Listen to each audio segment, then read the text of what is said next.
Desire feels good, doesn't it? Desire that is not contradicted by doubt, that is. In other words, when you want something, when your life has helped you to come to awarenesses of what you prefer or what you want, when life helps you to say, this is something that I really want, and when you feel confident that it's just a matter of time and not that much time, and you will be the full receiver of it, then that desire feels so good to you. In fact, it is life-giving, isn't it? It is exactly that, life-giving. But if you have a desire, especially if you've had it for a while, and because your vibration about it has been out of whack and you haven't known it, so you're not receiving it. You've asked, but it's not anywhere you can see it. So over time, now you don't believe that it's coming, or you worry that you might be doing something wrong. You come up with really amazing justifications about why it hasn't come.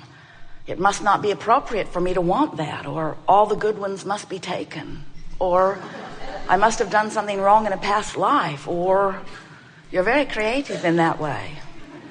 But what it comes down to is when you want something and it hasn't come and you don't know why it hasn't come, and you're sort of beating the drum of when will it come and where will it come from and who will be with it and what should I do, then those desires don't feel so life-giving. They don't really drain you, but they're calling through you, and you're not letting them go does set up stronger resistance, which is innervating to you. And that is what produces all negative emotion. Every negative emotion that you feel is because you have a desire that is summoning energy, but you have beliefs or chronic thoughts that are not letting the energy flow purely and clearly through you. When you want something and you don't contradict it with thoughts of doubt or disbelief, then there's no resistance, and the desire, as it pulls through you on its way to the creation of whatever it is you are wanting, as that desire pulls through you, it is life-giving. You feel enthusiasm, you feel passion, you feel frisky. And so what we'll be talking about today, all day here today, is about how to clean up that vibration, how to get yourself oriented toward what you want. You are source energy beings here in these bodies. Do you know that? Sometimes our physical friends understand that there was something before they came here, and they hope that there will be something afterward. But we want you to know that while you are here in this physical body, that only a small part, really, of the consciousness that is really you is focused here into this personality that you know as you.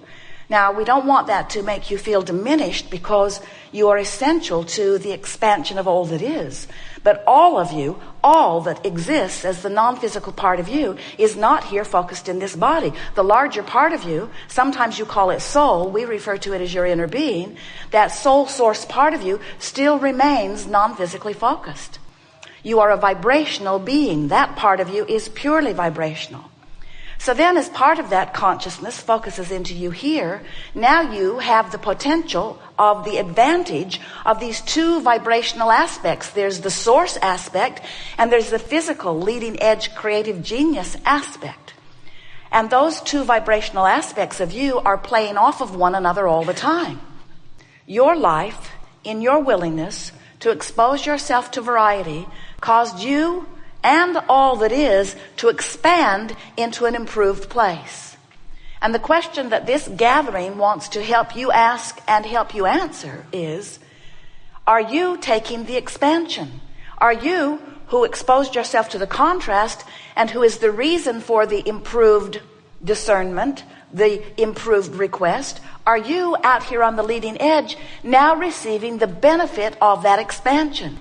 And the answer to the question is felt by you within your emotions. If you feel frisky, the answer is yes.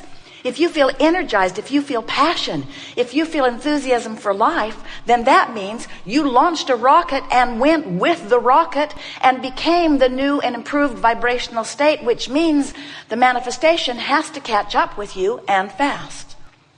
But if you launch a rocket and you feel disappointed or you continue to feel lack, if you beat the drum of the reason that you're asking, in other words, I'm sick and I want to be well, so you launch the rocket of improved wellness, and the source part of you becomes weller. We're not kidding you. Weller than you were before you were sick and asking for wellness. So now the non-physical aspect of you is weller. But if you keep beating the drum of I don't feel good, beating the drum of I need someone to offer a prayer for me so that I can move from this place I do not want of sickness to a place of wellness, then without meaning to, by your attention to the reason you ask for wellness, you hold yourself in the vibrational attitude of sickness and you don't let yourself be the well-being. So now we're going to give you the strongest statement that we could give you or that you could ever hear. Every bit of negative emotion that you or anyone ever feels is for one reason only. Life caused you to expand, but you're holding to a thought that is not letting you take the expansion. In other words, your mass consciousness could be expanding. Your neighbor, people you live with could be expanding. But unless your life experience causes you to launch your individual rocket of desire request, unless your life has caused your expansion, you will not feel negative emotion in not keeping up. And you will not feel positive emotion in keeping up. Your emotions, the good feeling ones and the not good feeling ones, are all about your request for expansion and your relationship to that expansion. So it is always true that what you think and how you feel and what you get always match. Always, always. No exception. Law of attraction is not squirrely in any way. Law of attraction gives you the exact equivalent to what you're offering vibrationally. We call that, however, post-manifestational awareness. Oh, I must have been thinking in a way that was depriving me of the well-being that I want regarding this. But there is a pre-manifestational way that you can know where you're headed, and that is by paying attention to your moods, to your attitudes. Pay attention to the way you feel about things. Sometimes you're not sure if you're having a mood or an attitude because you're observing something unwanted, or if you're having a mood or an attitude because you're in the midst of creating something unwanted. Sometimes people say, if I'm sitting on a park bench and I get afraid, does that mean there's a monster in the bushes?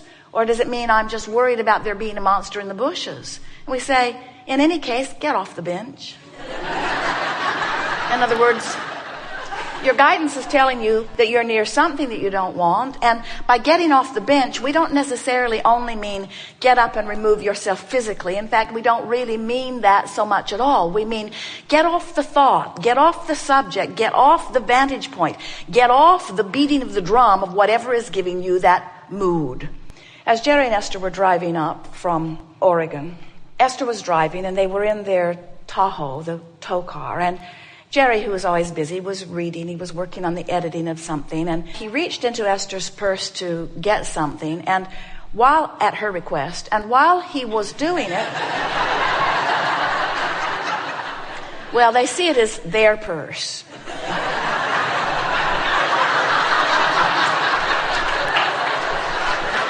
While he was doing it, he was taking things out of it, and Esther just doesn't see the point of that. Don't take everything out. Just fish around till you find what you're looking for. How long have we had this purse anyway? But Jerry was more comfortable filling his lap full of the contents of the purse, which was making Esther very uncomfortable.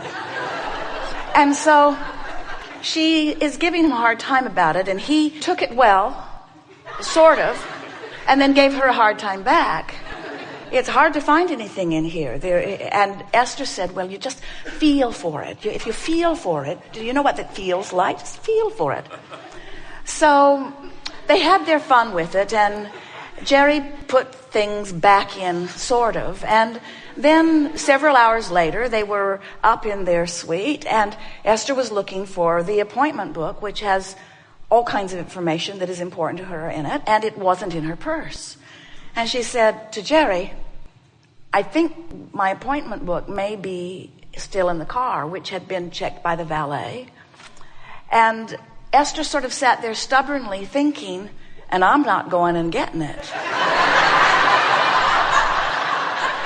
because I'm not the reason that it's in the car. So Jerry, cheerfully seeming, took the valet ticket and went down and retrieved the book. And while he is gone, Esther is thinking, did I create that? Or did I see it coming? In other words, this has happened before. He doesn't care nearly as much as I do about what's in our purse. And we want to say, in either case, get off the bench. In other words, if Jerry had left things out of Esther's purse 100 times, and so she was pretty certain that he was going to clumsily and stupidly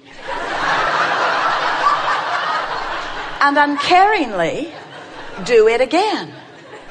The point that we're making here is, it's Esther's responsibility. Now, this is going to sound hard to hear, but we want you to hear it. It's Esther's responsibility to develop the expectation of what she wants, regardless of the way others are behaving in her experience. Because there is a big case to be made for the fact that her concern about him doing as he was doing with her purse, it doesn't matter whether he trained her into that by leaving things in the car on dozens of occasions. There haven't been dozens of occasions. Well, close to it. But it doesn't matter what past experience has been. What matters is, am I a vibrational match to what I want? And the thing that is so interesting as you co-create with others is that you do not want to take responsibility for what they do. We'll just let that settle in just a little bit. You don't want to take responsibility for how others behave in your experience, but we want you to take responsibility for how you feel about everything that interacts with you. Now we've made an issue out of this. We would encourage Esther to do some focus wheels about lining up the way she feels about Jerry fishing around in her purse. Because she has an attitude about the way Jerry fishes around in her purse that does not serve her and that evokes from Jerry behavior that does not please her. And most of you want to say, well, Jerry's a big boy. Shouldn't he be able, like our children, shouldn't our children be able to hear our words and respond to our words at face value? And we say, you live in a vibrational universe. You are attracting by virtue of your vibration. Your vibration is your point of attraction. And when you have a strong point of attraction about something, the other can't buck your current. Now, Jerry and Esther, they've got a thing going on with this purse because Esther totes all this stuff around, stuff that Jerry needs all the time, and feels responsible for what's in the purse. And so she hasn't cleaned up her vibration about her relationship or Jerry's relationship with this purse, nor has he. In other words, they have purse issues. They do. They have purse issues that neither one of them have felt the need to clean up. In other words, it's not a big thing. If every time they had a purse issue, one of their teeth would fall out, they'd get on it. And what we want to say to you is that it's not the big things in your life that are causing you to train yourself out of vibrational alignment with who you are and what you want. It's little stuff like that all day, every day. It's interacting with people who, when you observe them, you don't feel good, and then you give them the responsibility to do something different so that you can feel good, but they're not going to do something different so that you can feel good, so you feel powerless, so you hold yourself incessantly out of vibrational whack with the fullness of who you are over such insignificant things. We're not kidding you. People say, oh, this terrible thing has happened to me, and I don't remember ever thinking about the specifics of that terrible thing. And we say, you don't have to think about specific things that are unwanted. You don't have to think about the specifics of them. You can just hold yourself in this vibration of disallowance, the fullness of who you are. And if you do it long enough, then you deprive yourself of the well-being that is trying to make its way into your experience.